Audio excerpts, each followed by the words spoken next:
This is a solar camera, 4G powered. If you are building in Ghana, you need at least one of these because theft is very common. Now in this video, we are going to tell you two very important factors to consider if you are building in Ghana, you want to build in Ghana, or you generally want to relocate to Ghana. And it's not necessarily solar camera. It's not about security. It's crazier than that. All these and more coming up next.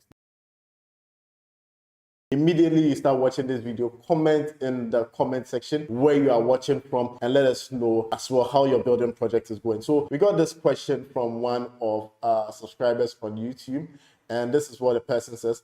He says, I have watched a lot of your videos and recent YouTube conversations. I am a 27-year-old guy, but I have 350,000 cedis I want to allocate to build a 3-bedroom house. I don't have land yet. Please advise, can I work with an agency to help build everything, or I should build everything by myself? I have zero experience in building. Please help a brother. If I'm breaking down his question, there are some key pointers that I see.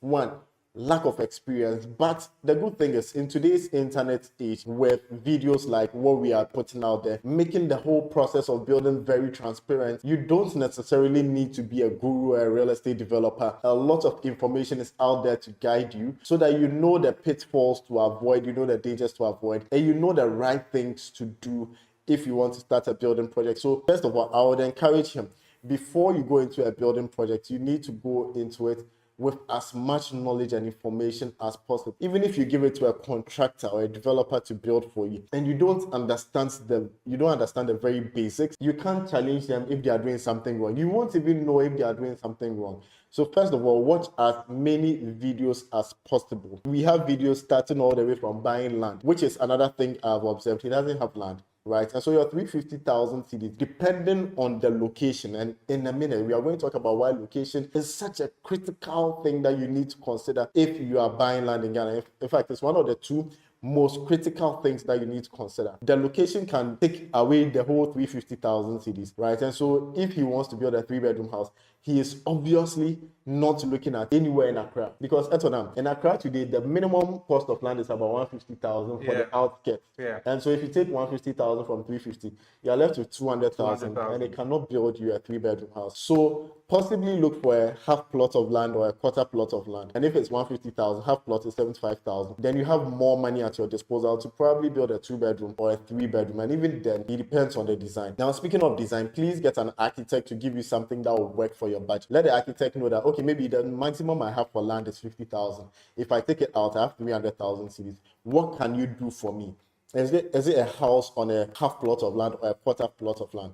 What kind of materials are you using? Are you using cement and blocks? Or are you using bricks? Are you using rammed earth? Are you using interlocking bricks? What kind of materials are you using? Once the architect does that, it is really going to help you then, because you can get a bill of quantities that's going to guide you. For me, my recommendation is start a 1-bedroom project. When you do it, you learn so much. You get hands-on experience about buying land, avoiding litigation, registering your land, getting a building permit, getting contractors, negotiating with artisans and all those things. And then when you experience all those things, you would be able to actually then move to the next level of now going into a 2-bedroom or a 3-bedroom house. So for anybody who doesn't have any experience, that's what I'll suggest.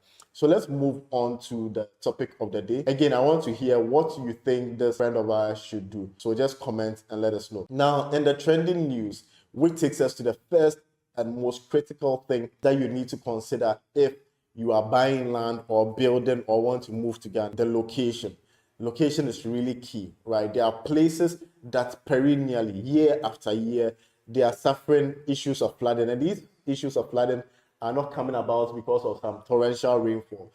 These floodings are coming because the people are located on waterways, or they have built their houses pretty close to a dam. And because their houses are pretty close to the dam, when the dam gets to certain levels, the gates of the dam need to be opened so that the structural integrity of the dam is preserved and not compromised. And so people living downstream of the dam suffer. And let me mention some of these areas just in case you are planning to buy land in these areas. So there's a place called Tetegu, there's Lower Makati, there's Oblogo. And then there are people within the Wager community. Last year it happened last 2 years it happened, last 3 years it happened, last 4 years it happened. And so that's why for me, one of the most important things that anybody needs to consider if they want to live in Ghana or buy land in Ghana, especially Accra, is the location. We keep stressing on these places so that you are completely aware and you can't say, oh, you never knew about it. You get me? We have done whole series of videos about places that get flooded when it rains.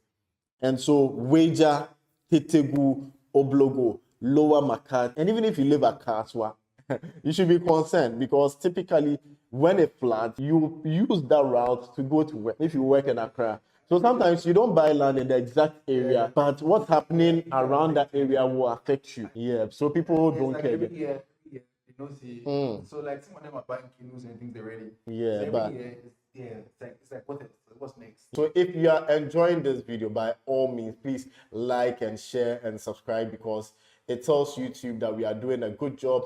It tells YouTube that this video is worthy to be shown to many more people so that we can proceed. Ramsar is a convention that we have signed as a country. And it's not just in Ghana. It's a convention of all the global states and all that.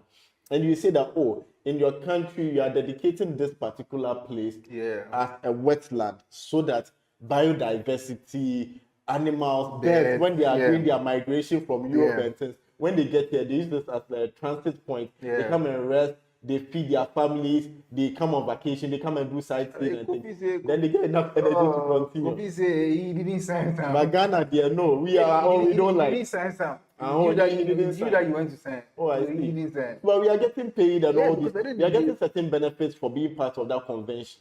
But yeah, you went to sign it. No, that is exactly how they're behaving.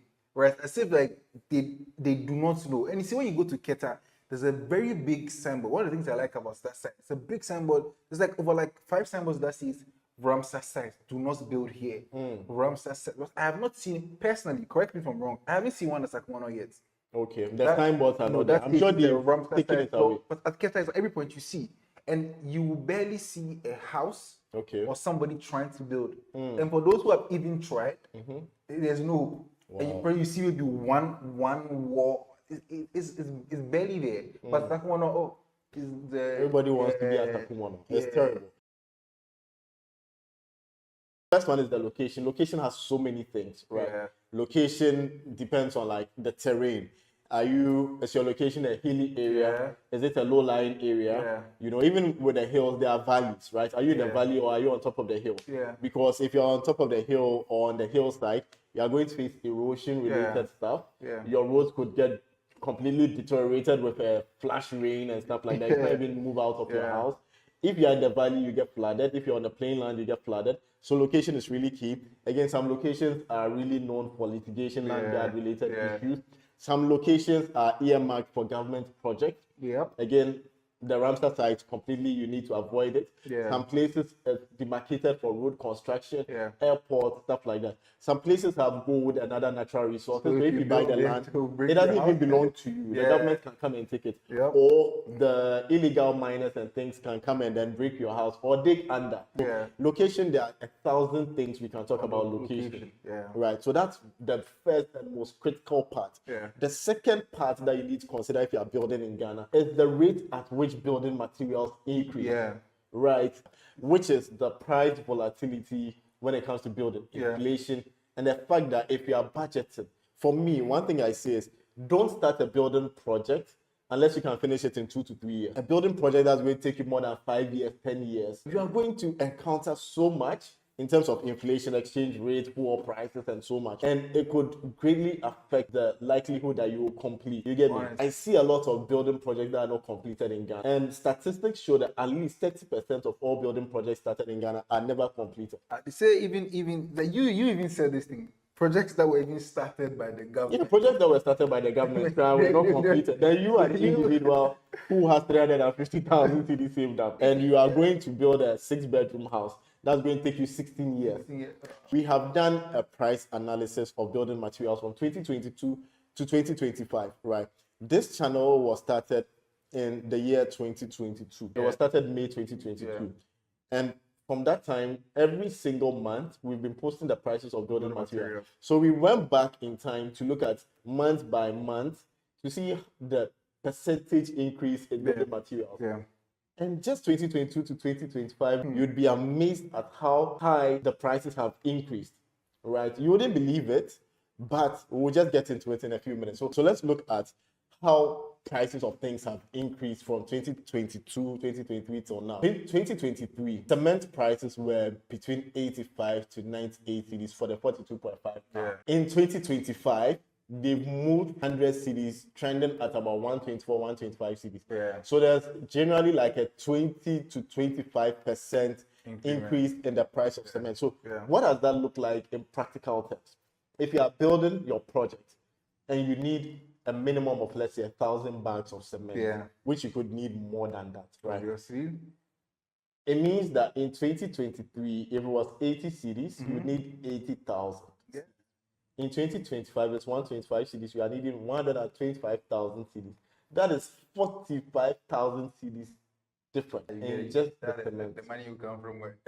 Yes. And guess what? If you go back into 2022, it was 50 cities.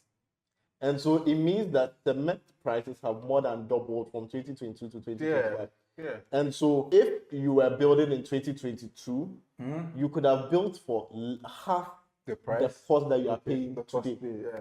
So today that most people are using like $100,000 plus to build their 3-4 bedroom houses, they could have used $50,000 or less to build in 2022, moving into 2023. And that's why, again, I keep telling the audience that the more you wait, the more you're just throwing your money away. It's like waking up, taking cash and putting it in the dustbin, right? Because prices of building materials in Ghana, when they go up, they don't come back down. And that is the second thing that you need to consider. When you are building, I know you guys have dreams of building your dream house on the first attempt. And people are building 16-bedroom houses. So a 16-bedroom house for sale. Till date, I cannot. Nobody is going to buy your 16 bedroom. Yeah, that's why it is for sale. So you get a point. Build something you can afford to finish in 2 to 3 years, and then move in, or rent it, or sell it and get your money back. Yeah. When you are building, your money goes in a lot. It doesn't come back out at all. You get me? So please, this is the second most important thing to consider. That in Ghana, fuel prices will increase. The dollar is going to bounce back. In fact, experts are projecting that by September to December, it will go back to 16, right? And when it does, building materials are going to increase. All the cities now? Please, I haven't said anything. I beg you, I don't have a problem with Bank of Ghana. But what it means is that the people who are waiting now, they are waiting for like the dollar rate to go higher, especially the diaspora people, so that when they send $1,000, it gives them more materials. Guess what? When that time comes, you are going to have the reverse, because all of you who are waiting now are going to go in at the same time, and the demand for materials are going to increase. So the sellers right? And in the economics, when the demand increases like that, the prices will definitely increase. Because remember, there's clinker shortage in the world. Oh, yes. There's scarcity of cement and all that. Yes. You get me? And so once the demand increases all of a sudden, of the workers, let's add that. Yes. It means that they're all traveling for they're all going to Dubai and UAE and stuff. It means we are now going to be looking at maybe 150 cedis per bag. So the marginal gains you would have made from the dollar appreciating against the cedi, you are going to lose because building materials prices are going to increase. And right now is the rainy season where a lot of people are not building. So the demand has also reduced. Yeah. So prices can afford to come down. But when the rainy season goes away, the demand again generally will increase, including yours. And you are going to be at a disadvantage. So that's another thing that you need to understand, the dynamics of how the building season and building materials and prices work in Ghana, so that you can plan properly. Else you are going to really struggle. You are going to start your building project and you are not going to finish. Now let's go back into the topic. And this is just for cement. Yeah. Iron rods and other materials, it's a completely different ball game altogether. So let's look at those ones as well. So guess what? Iron rods from 2022 into 2025, the 8mm was selling for 12.70. Now today it's selling for 26, which is a 104.7% increase. You know, this thing honestly bugs me, and the reason is iron rods do not expire. Yeah. Right. So what? So what? We shouldn't increase the prices. But fuel prices have increased within a period. And then I don't know if the raw materials from iron rods are all They are produced in Ghana. I should finishing assume so, some. right? Because there are factories that do iron rods in Ghana. Okay. But I don't know what goes into it. Electricity costs have also increased within that period. Okay. You get me? So in molding the iron rods. Yeah, they will use electricity. No, I don't think they make it in Ghana. I think they import it. Please, the people who are watching, Yeah. who know, Yeah, let us I know think if they are manufactured in Ghana. Based on the ECG or- story which happened, where they had some sheets that were missing, it was alleged that they import these rods, right? These But were sheets they that iron rods for they, building they houses? were not iron rods, but I think most of the iron rods are imported. Please, the experts Yeah, watching. please let us know. Comments, right? Yeah. So let's move on. 8 millimeters, 104.7% increment. 12 millimeters, 48 to 74.88. Today is almost at 80 cities. Does this mean that, looking at this statistic, it's saying that the 8 is one of the most purchased iron rods? Yeah, you definitely need an 8 mm. That is why the price is high, because the demand will be higher. Definitely. You make a good point. So again, let's proceed with the rest of the iron rods. The 16 mm and the 14 mm have all increased by about 50%. And if you are looking at the price of the ton, right, I think we did a video. Yes, this is us. This is my handsome face. What was the date this was posted? 10th January 2023. A ton of iron rods. These were the mouth steel. Were selling for 7,800 Ghana cedis. Today, it's selling for about 9,000 Ghana cedis. Yeah. You know, and so the prices just keep increasing like that. We have all these videos here. You can always go and check them out. And so generally things have really increased. The same for block. The 5 inches and the 6 inches that we use the most, right, have moved from 6.4 to, yesterday when I went to check, the 6 inches solid was selling at 10 Ghana cedis, so not even 8.9. 10 cedis. Yes. So in June, 0.00. yes, it has moved to 10 Ghana cedis for 6 inches solid. 6 inches hollow is selling for 9 Ghana cedis. Oh, okay. While the 5 inches solid is selling for 9 cedis, and the 5 inches hollow is selling for, I think, 8 Ghana cedis. Yeah.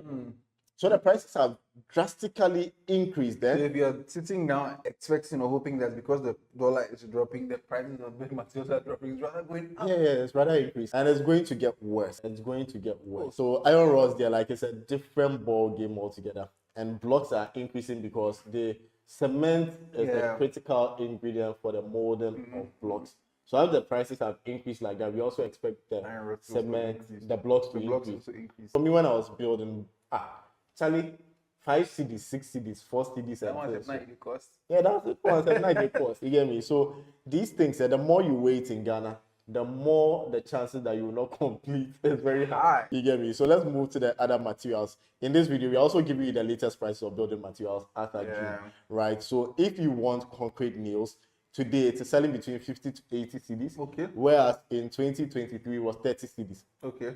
So it has more than doubled. Concrete nails. Yeah. And if you want Permaflex grout today, you can get it for 45 CDs.